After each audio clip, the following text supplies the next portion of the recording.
Alright, so today's video, it's going to be a bit different than what you can normally expect from my channel, at least in the recent months. Typically, I do videos that are more informative, educational, whatever you want to call it, and it's always going to be blended in with my own personal approach, my own thoughts, my own philosophy regarding lifting and the topics that I'm talking about, obviously. So I kind of had an itch to get back to something that's a little bit more related to my own training specifically. I think it's fun to talk about training and theories and methods and approaches to training, but I think tying it all back into what I actually do in terms of my own practice is always something that I want to keep as kind of a core pillar of the channel. So I had that itch to get back to it. I had a bunch of kind of unused training footage here, and I figured this is the perfect opportunity to do a voiceover over this training footage. So I want to go over a few different things today. I want to talk about what my strong points are personally. I want to talk about where I've succeeded, where I've done well, and what I don't plan to keep chipping away at with all my effort, basically. But I do want to talk about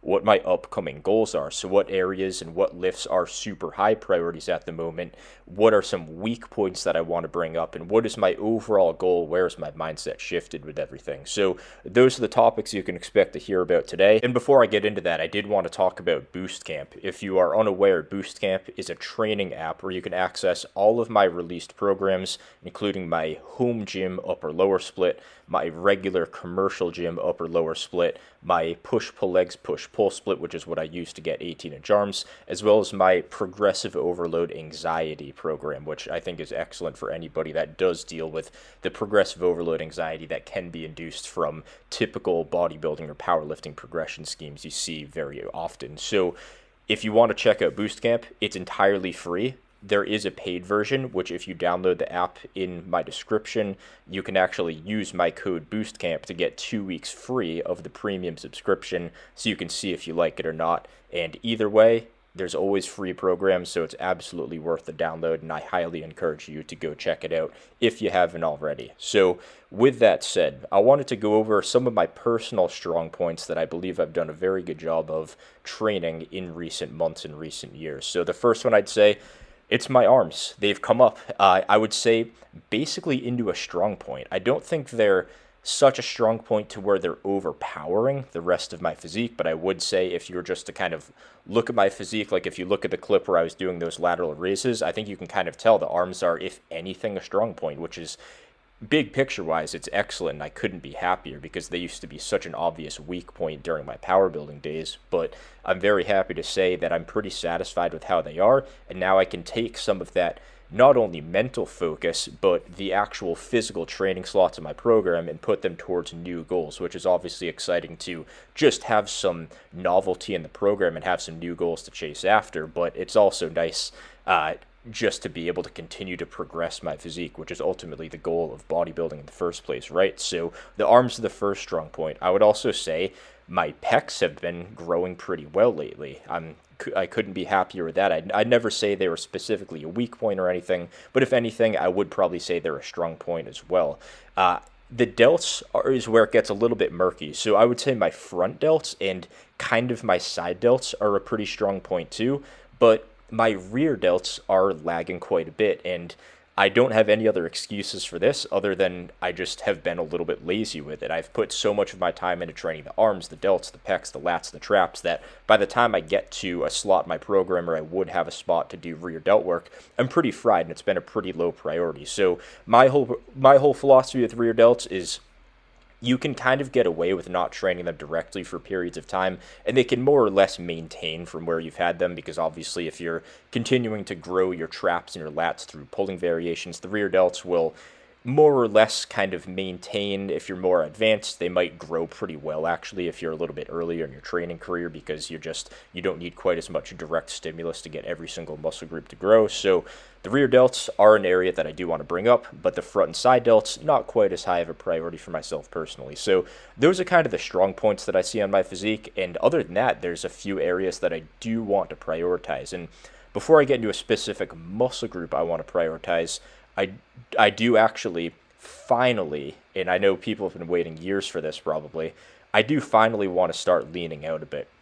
I'm pretty happy with the amount of muscle that I've built up, and I've noticed that in my upper body, my pecs, my delts, my upper back, and my arms, I don't really store that much fat, so you can kind of see that I do have a pretty sufficient amount of muscle mass in those areas.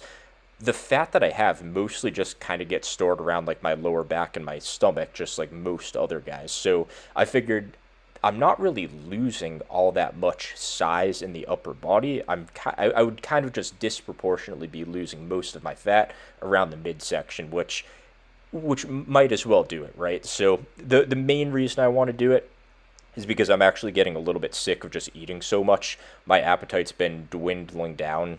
It feels like monthly at this point for the past year or two, especially since I bulked up for the Road to 18-inch Arm series. So I'm ready to just go into a cut. I'm getting a bit of diet fatigue, and I'm ready to just lean out and not have to eat quite as much. Like I kind of miss the days of just either not having breakfast or having just a protein shake or something, then eating like a smaller lunch and then a regular sized dinner. Like that, it used to be painful to have to eat so little the last time I cut, but at this point it's almost kind of appealing. And side note, to get jeans you can deadlift in, check the link in my description for my Barbell Apparel collection. As of now, I'm 190. I don't know how much lower I'll go. I don't plan on doing like an aggressive mini cut or anything, but I'll probably just kind of eat intuitively, and if I eat intuitively at the moment, I will inevitably lose weight. So that's my goal. I'll probably still be able to gain a decent amount of size in a slight deficit, just because it won't be such an aggressive cut that I would usually try and do my mini cuts for, and that's still what I recommend for most people. But for myself in this situation, I'm fine with kind of just like eating intuitively,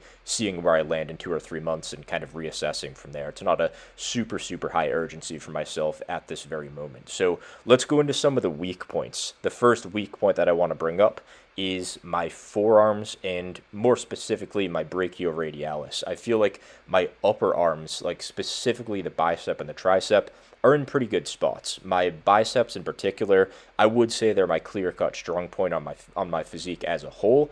The arms overall still a strong point, although my triceps aren't quite as impressive as my biceps, I would say. I'm still pretty happy with where they are overall, since the overdeveloped biceps can kind of make up for some of that slightly lagging tricep size relative. So basically my goal here, it's not to spam a bunch of variation, it's not to spam a bunch of volume and do all this crazy stuff and pump up frequency and everything. It's simply just to add these cable hammer curls once a week instead of one of my usual bicep lifts. And this is one of those things where making a subtle change like this does make a pretty big difference, because in the short term it doesn't seem like that much. It seems like if you want to really prioritize or bring up a muscle group, you feel like you have to make the entire program evolve around that, hit every resistance profile and every angle and everything just to make a difference. But for myself, it's like, if this is an area that's lagging behind, just making a couple small tweaks and mostly keeping the regular program intact is actually a pretty good way to go about bringing up a weak point, because it's kind of just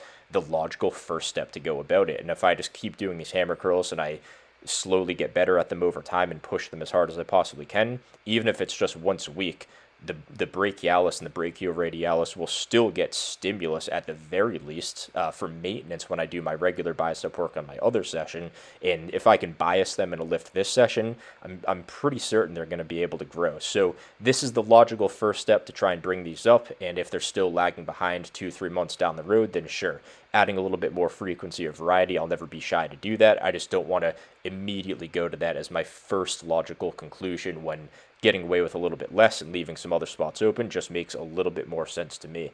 The next weak point that I have, another one people have probably been waiting for years at this point, I'm finally training my abs. This is the first time I've had a desire and a motivation to actually develop the muscles of the abs.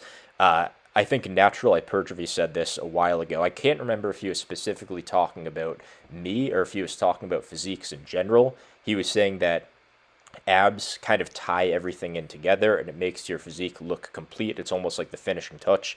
And the older I get, the more experienced I get with lifting. I do believe that to be true more and more. And I think it's gotten to a point where I feel like no matter how much size I add, just the amount of detail that the abs add to a physique, it really is pretty significant. So I'm excited to see what I can get my abs to. As of now, they're late beginner, early intermediate level at best. So I'm pretty happy to actually make some noob gains, progress quickly, and really see rapid changes in muscle growth. So it's an area that I don't think I would have cared that much if they were developed and I was training them hard a few years ago because I just didn't actually care about my abs. But now that I do, it will actually be enjoyable, and I think I'll be able to reap the benefits of having more developed abs, and I'm excited to go ahead and make that happen. Now we're shifting away from weak points into high priorities. And the first one technically classifies as both, and it is my spinal erectors. So here's the thing with the spinal erectors. They're weak right now because I have not been training hinges or free weight squats seriously for 5, almost 6 years. It's been since before the Modelo came out, so it's been a very long time. My spinal erectors have a lot of muscle memory that I still have to tap into. If anybody doesn't remember me talking about this way back in the day on the channel, I'm a former power builder slash power lifter. I've deadlifted over 600, and because of that, the reason I was able to deadlift that much was because my spinal erectors were pretty jacked. So I've got a lot of lost ground to remake up, which is very easy when it comes to natural bodybuilding. When you build muscle, if it happens to regress, muscle memory is a real thing, so it should be fairly straightforward to bring that area back up. And my plan to go about this, it's pretty simple. Instead of going back into sumo deadlifts and trying to pull 5, 6, 700 pounds again, I am basically just going to switch to a stiff leg deadlift, which sometimes it gets a little bit blurry when we're talking about definitions between a stiff leg deadlift and a Romanian deadlift. Just to clarify that real quick, a stiff leg deadlift is going to be pulling from the floor with stiff legs. A conventional deadlift is similar to a stiff leg deadlift in where you pull from the floor, but in a conventional deadlift, you actually get a little bit of quad drive and your knees track forwards just a little bit over the bar. So you can pull a lot more weight, but it's not really doing much more for your spinal erectors. It's actually doing a little bit less for the erectors, a little bit less for the hams, a little bit more for the glutes, and a little bit more for the quads, although you're not going to get much actual quad growth since the tension is fairly limited. It just really improves your leverages. So what I'm doing here is switching to a stiff leg deadlift. And when I say stiff leg, I don't mean literally stiff legs. It's just mostly stiff legs, as in your hips can push back a little bit and your knees just have to stay behind the bar. So your knees staying behind the bar, your shins staying vertical or slightly behind that, it doesn't allow your hips and your knees to bend, or it doesn't allow your knees to bend all that much. If we're talking about a Romanian deadlift, these are still a great lift. There's a lot of different techniques you can use, but a Romanian deadlift would be starting up at the top, and the goal here is to maximize hip bend, and usually your hips range of motion will tap out before you get a whole ton of tension on your spinal erectors. So while you can still grow the erectors from a Romanian deadlift, a stiff leg deadlift is basically just a spinal erector biased Romanian deadlift. So that's the logical conclusion I came to if I want to fully develop the spinal erectors. So the back will be rounding a little bit. The spinal erectors will also be under super, super high tension, especially at the bottom of the lift. And it's really one of the best things you can do if you want to bring up the spinal erectors. So that's my logical conclusion, to do stiff leg deadlifts. On the other day, what I'll be doing is a Penlay row, and this is working. It depends on your technique. If you're doing them strict, it will basically just be an isometric for the spinal erectors, which will at least give them a little bit of stimulus so you can get more out of the once a week stiff leg deadlift frequency. But what I do is I tap the bar to the floor and use that momentum of hinging up to a 45-degree back angle, which gives me a decent amount of spinal erector stimulus. But a Penlay row is basically just a trap-biased hinge. That's kind of the way that I like to put it. I mentioned that on my Instagram if you haven't seen that Instagram post yet. But that's kind of the way I see Penlays. They're a really nice hybrid lift. They're never going to be as good for the upper back as a T-bar row, and they're never going to be as good for the spinal erectors as a stiff leg deadlift, but you can basically kill two birds with one stone there. Next high priority is going to be the delts. Like I talked about earlier, these are kind of a mixed bag for me because I think my front delts and my side delts are pretty well developed. I'd go as far as to say they are strong points. But the rear delts, like I said earlier, they're kind of just a weak point out of everything else being a higher priority in my program and not needing a whole ton of urgency with rear delts, because it's like, if you don't train your pecs, yeah, nothing else in your program is going to have your pecs grow. If you don't train your rear delts, they can at the very least maintain just from indirect training through your trap and your lat work. So not a super high priority for me, but at this point they are, and I'm going to be bringing these up through lying dumbbell lying dumbbell rear delt raises as well as some cable crossbody rear delt flies, twice a week frequency, 1 to 3 sets on each, and the rear delts should be growing quite well. And I've already noticed decent growth just from doing that a couple times a week for the past few weeks. Next high priority, and this is ultimately the highest priority that I have moving forwards, it's going to be the traps. And the traps are a little bit trickier to train because they have so many different regions that can all be biased in different ways. So for myself, I'm talking about the traps as a whole, more specifically kind of like the mid and upper traps. My lower traps are fairly well developed from a bunch of pull-ups and pull-downs that I've been doing pretty regularly, but the mid and the upper traps have room to grow. I haven't been doing enough upper back biased rowing. I haven't been doing enough hinges to at least get kind of that weighted stretch where the traps actually grow fairly well. So my plan for the traps, fairly straightforward, but it does involve a little bit more variety than the rest.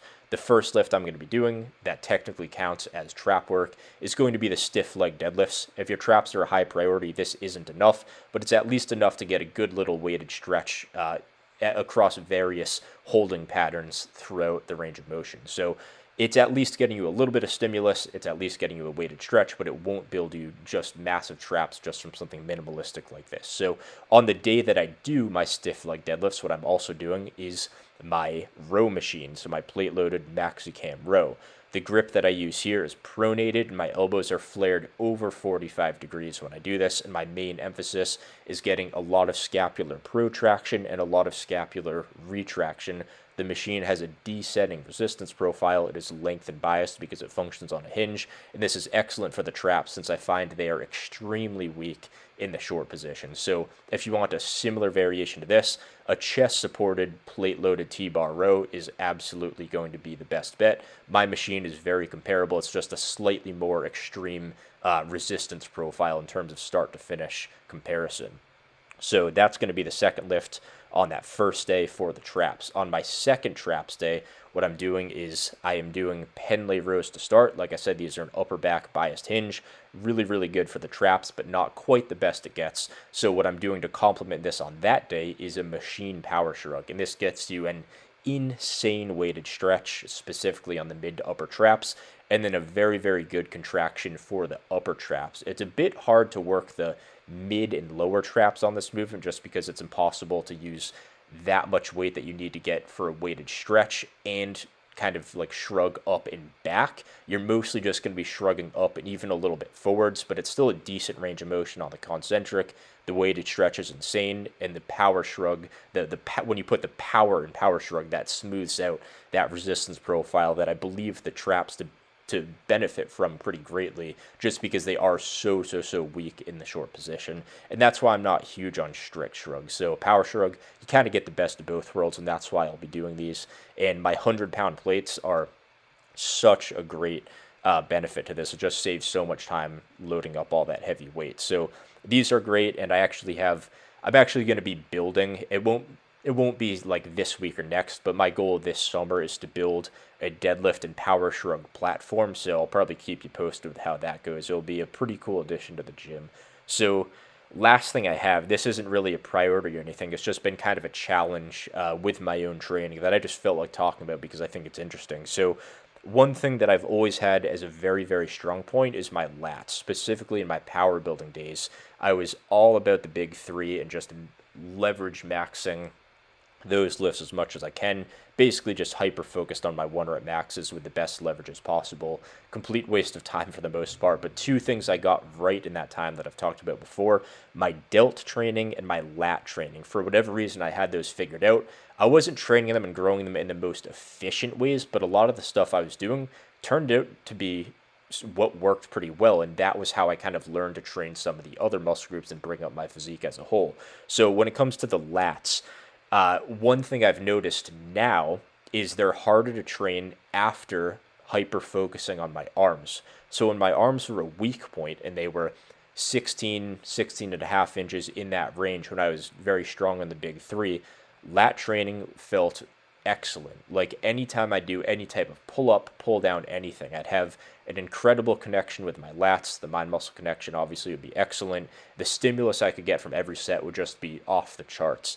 Now that I'm basically going through all these phases of trying to get my arms as big as possible, I've noticed that specifically on vertical pulls, when you go through a big amount of elbow flexion, my biceps and my even my forearms, basically just my elbow flexors in general, they kind of take over on a lot of my lat work. And I found that at this point, even when like I used to really dislike rows for the lats, at this point, even rows start to feel better than vertical pulls just because the amount of elbow flexion you go through is probably only 2/3 as much. So it kind of leaves the elbow flexors out of the equation.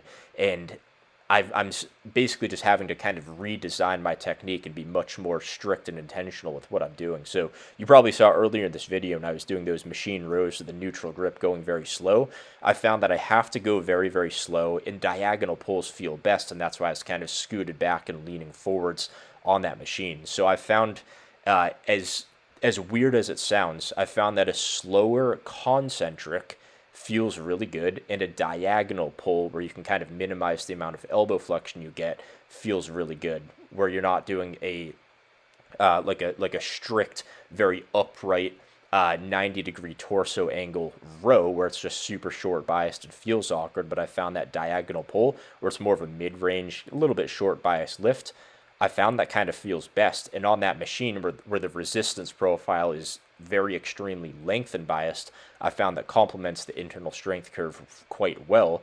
And that's kind of the first time my lats have been sore in a really long time. So it's just one of those unique instances where I've gone from somebody that's had lats as like the clear-cut strong point on my physique, where anything I do for lats works, to now where they've kind of been overshadowed by my arms. My lat training is all of a sudden so much more complex. So it's just one of those things that changes over time, and it's just kind of like an interesting personal anecdote. And that's why I think once you get a little bit more advanced, lifting just becomes so much more.